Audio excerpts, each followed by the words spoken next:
I do have "Lift Your Skinny Fist like Attendance into Heaven" tattooed on my body. Yes, you do. Did not think they were gonna drop again. I thought I was like, nah, they probably won't. That'd be too cool. And then they drop on the coolest week of the year. Yeah, making one of the best weeks in music that I've ever been here for, an even better week in music. The best week in music for one of my favorite bands dropped. Yeah. Let's just dive right into it. Godspeed You Black Emperor, no title as of February 13th, 2024, 28,340 dead. Yes. There is no lyrics on this album besides a poem that I have translated here if you did not. I did. Forgot where the poem was. What track was the poem on? It's Raindrops Cast in Lead, which the title of the song comes from the poem. The poem referring to innocent casualties in war. Lots of references, and kind of the whole point behind the album is about the genocide going on in Palestine. So it makes sense that that would be kind of what we're working with thematically, and that poem would be included. I'm not sure the origins of that sample, if it was made for this album or if it's something that went back a ways. I meant to research a little more, but either way, it makes sense that it's here. Yes, sir. This is a very political, ambient album, which is very crazy to say. Yeah, which I guess that's kind of what Godspeed usually does, though. Yeah, true. Yeah. This definitely has a lot of like F sharp, A sharp, infinity vibes, but like without any of the narrator being like, "Ah, fuck." True. That's my closest comparison. I did not redo a deep dive into the old discography here. I've done that once, and I was like, "Fuck, I don't have time this weekend to do all that." True. Yeah, very long albums, so that's perfectly understandable. I kind of wanted to go back too, but I've listened to Lift Your Skinny Fist so many times that I'm probably most familiar with that one. And I think our first three songs here in the less ominous and more climactic parts are very similar to that album. That is also fair. I do have "Lift Your Skinny Fist" like Attendance into Heaven tattooed on my body. Yes, you do. That one goes back and forth between F sharp, A sharp, Infinity as my favorites. It's just that F sharp, A sharp, Infinity makes a worse tattoo. It's true. You can't really do a whole ton with that. No, it's kind of just like a water tower situation. My options were "Lift Your Skinny Fist" or "Godspeed" at State's End when I got this tattoo. It's true, and I would say Lift Your Skinny Fist is definitely the better one. True, and it's one I like more. This is very far departure from that last album. Doesn't seem very similar to it at all. Yeah, I cannot remember what Godspeed sounds like. It's one of their weirder albums, I'd say. Yeah. Gotten some of the most Yeah. experimental stuff out of them on that one. It's not just like straightforward ambient post rock. Yeah, and that album has like, yeah, it is the most straightforward. I was about to say, because this album we're back on our bullshit with our fucking double-digit long tracks with our 3 not double-digit long tracks. Yeah, that seems right. Yeah, we're back to it. It's not like Skinny Fist where it's 2 discs of fucking 4 tracks. Yeah. The sections.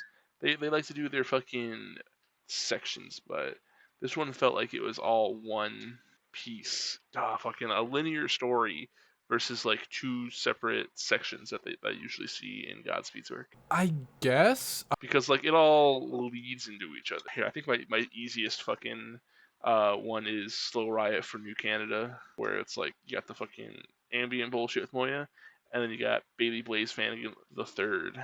No, that's even not a great comparison. Never mind. I don't fucking know. Fuck that speeding ticket, by the way. Fuck what? Fuck that speeding ticket. Oh, yeah. Yeah. No, I would say that as far as how the album flows, definitely some really solid transitions and everything feels like it goes together nicely. But the first half is very different from the second half, I would bargain to say. Yeah, because on track 3, it builds up to that more like heavier, bigger. Well, yeah. Okay.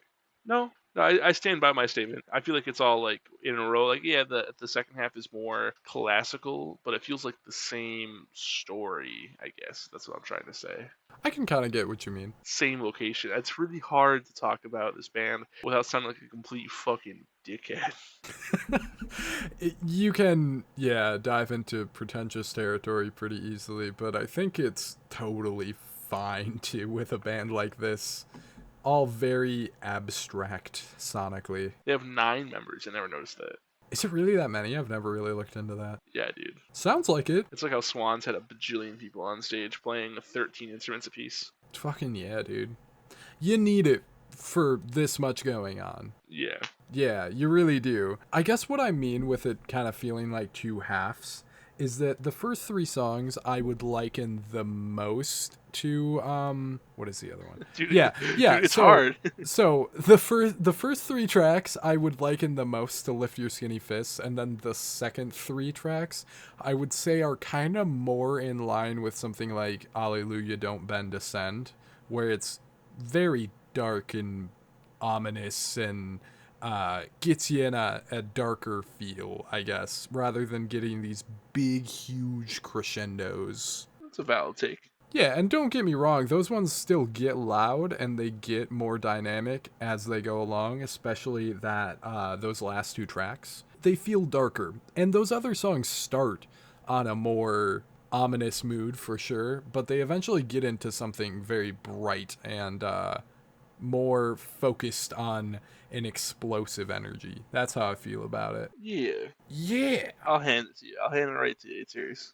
Sweet. Don't hurt my family. I won't. Don't worry. Don't worry. They're safe. Safely in the refrigerator. Oh, no. I think that contrast also nicely ties into the titles of those songs and what those titles are possibly alluding to. Yeah, where it's just like it's like the natural progression of a battle. It kind of feels like. Yeah.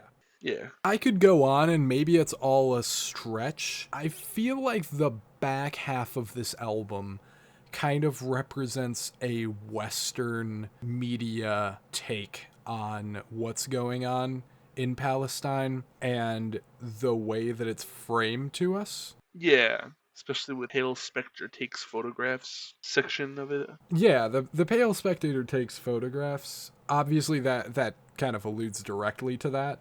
And then I get with Gray Rubbles dash Green Shoots. What I get from that in that case is you get the gray rubble of broken down, destroyed architecture there where it's actually happening. And then here you get green shoots. I picture that could relate to a green screen because a lot of the time that's used in newscasting. Yeah. Valid. Does that seem like a stretch? Yeah. I don't know. No, probably not. I mean, I'm trying to not be pretentious, but we're really pretentious. So, like, fuck it. We have it. It's ours. Fair. Broken Spires at Dead Capital is kind of an interlude for the length of it and everything and how it perfectly ties into Pale Spectator, but I think it's a really good one. Did you like that track? Well, they're all good. Yeah.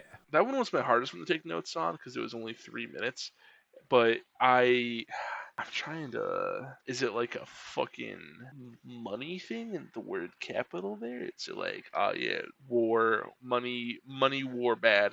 You could take it like that. I was taking it very literally, Broken Spires being like the broken architecture at the physical capital. I was taking it not literally at all because it's with a K, and I did not Google that word at all. I was just assumed. Oh, I think that's stylization. I could be wrong. I don't know. But yeah, no, that one, I think it's alluding to the architecture and the buildings and all of the destruction. All right, hold on. Conspiracy time. Capital is a Japanese designer brand. Money. Hey, man. Fucking maybe. In a more practical sense, I guess, I noticed that this album is very good focus music. Like, if you need to turn something on to work to, it works really well for me in that setting. That's totally fair. I was listening to this album while doing shit, and I beat Baldur's Gate, and I was like, oops. Yeah, I was working on some lists and stuff and just kind of doing some thumbnails and whatnot the first time that I just kind of let it play for myself, and I was so dialed in and maybe a bit more efficient than normal. So that's pretty cool. Hell yeah. Yeah. Yeah. I don't know how much more we have to say about this album. Do you? Given just kind of the nature of it, maybe that's kind of what you can say. I don't know. You're the Godspeed guy here. What more is there to say about it? I don't think there is, as the Godspeed guy here. You know, it's a Godspeed album, and it's one of the best in quite a while, I'd say. Would you agree with that take? Let me look up the fucking albums. Let me make sure you're wrong.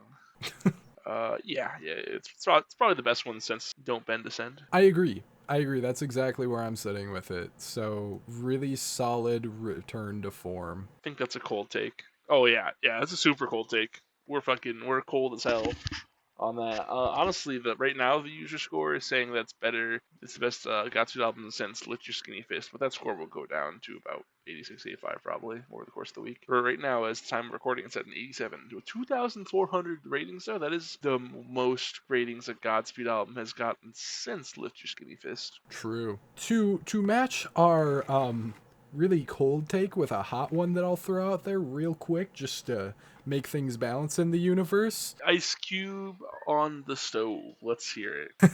Alleluia is my favorite Godspeed album. That's not a terribly hot take. I mean, I think it's better than Lift Your Skinny Fist, quite possibly. that's not. It's 7 point difference. What? I don't know. What's kind of. But it's the first one I heard, so I'm biased. I don't know. The first one I heard was Lift Your Skinny Fist. My favorite probably lands on F sharp, A sharp, Infinity. Real quick, we'll tack this on at the end because we had this conversation, but I don't know if we ever finished it. Did you listen to All Lights Fucked on the Harry Amp Drooling? Where was that? On Bandcamp only. It was their first album. Everyone thought it was fake for the longest time because they were like, Oh. and it's not on streaming. And then somebody found it. So when somebody found it, they were like, fine, it's on Bandcamp. Fuck you guys. Here it is. Oh, is that really the lore with that one? I was thinking it looked unfamiliar. That's the abridged version of the lore, but yeah. Okay, that's cool. I don't think people like it very much, but Nope, interesting. it sucks. I gave it a 70 though because it's Godspeed and it's funny. Yeah. It's like not mixed. Oh, that makes sense. I feel like we've done a lot of comparison to other Godspeed albums, and that has been the bulk of this review. But at the same time, what more can you do? Which, I mean, it's an ambient album. Yeah. Yeah, they're such a singular entity to me. Yeah. You listen to all the Godspeed albums in order. You skip over All Lights, Fucked on the Harry Amp Drooling because it's just not canon. Yeah, I mean, I'm taking a look here. Just if we look at related artists, okay, we got Swans. Totally different thing. Similarities? Of course. Totally different thing, though. The Silver Mount Zion Memorial Orchestra, again, would say the same. Similar, Don't even know what but that is. totally different. I mean, you got Boris in here. Where are even the Boris similarities? There's nothing quite like Godspeed, especially with how it ties into political meanings and stuff. So it's kind of another Godspeed album, but a really good one. Any other closing thoughts on this? Wait until like 1642. It gets really good at 1642. Trust me, babe. You just gotta wait till 1642. Why are you leaving? Please don't leave, babe. Dear God, why wouldn't you just wait till 1642? All right. What'd you end up scoring this? 92. I also have a 92 on it. Hell yeah. Easy math. Easy math. All right. Hello, everyone. This review is a clip from the latest episode of the New Music Podcast. Every Thursday, we go through and we review several albums released in the previous week. If that sounds interesting, check the link in the description to see the latest episode. Also, like this video and subscribe to the channel for more music-related content coming your way. Your support is greatly appreciated.